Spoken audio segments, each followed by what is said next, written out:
అర్హత కలిగిన ప్రతి ఒక్కరికి కూడా ప్రభుత్వ సంక్షేమ పథకాలు అందిస్తామన్నారు మంత్రి నాదెండ్ల మనోహర్. గుంటూరు జిల్లా కొల్లిపార మండలంలో నిర్వహించినటువంటి ప్రజా సమస్యల పరిష్కార కార్యక్రమంలో భాగంగా నాదెండ్ల మనోహర్ పాల్గొన్నారు. వివిధ గ్రామాల నుండి వచ్చినటువంటి ప్రజల అర్జీలను కూడా స్వీకరించారు. 14 రోజుల్లోపు సమస్యలు పరిష్కరించేలా కూడా చర్యలు తీసుకుంటామన్నారు. సీఎం నారా చంద్రబాబు, ఉప ముఖ్యమంత్రి పవన్ కళ్యాణ్లు రాష్ట్ర అభివృద్ధికి కృషి చేస్తున్నారని అన్నారు.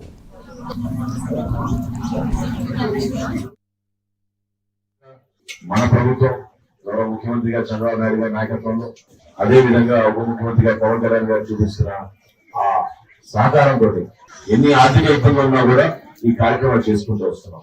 రోడ్ల విషయంలో కానివ్వండి, పెన్షన్ల విషయంలో కానివ్వండి, గ్రామాల్లో అభివృద్ధి కార్యక్రమాలు కానివ్వండి, రైతులకు అందించాల్సిన సాయం కానివ్వండి, పొదుపు సంఘాల్లో ఉన్న మహిళలకి అందించాల్సిన రుణాలు కానివ్వండి, తల్లులు గారి బిడ్డలు చదివించుకోవడానికి చక్కటి పాఠశాలలో అన్ని సదుపాయాలు కల్పించడమే కాకుండా తల్లికి వందనం ద్వారా కానివ్వండి, లేదా మహిళలు సమాజంలో ఇంకా ఎదగాలనే ఉద్దేశంతో ఉచితంగా వాళ్ళకి బస్సు సౌకర్యం కల్పించడం కానివ్వండి, ఇవన్నీ కూడా చేసింది మనందరి కోసమే.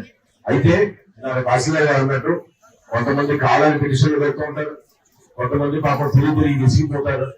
అటువంటి పరిస్థితులు ఉండకూడదు. ఏం చేసినా పారదర్శకంగా ఉండాలి, నిజాయితీగా ఉండాలి. మీరు అందించే ఈ అర్జీలు ఏవైతే ఉన్నాయి ఇవాళ, నేను వాళ్ళకి మరొకసారి వారికి ఇదే మాట ఇస్తున్నాను. ఖచ్చితంగా 14 రోజుల లోపు ఆ సమస్య పరిష్కారం చేసే విధంగా మేము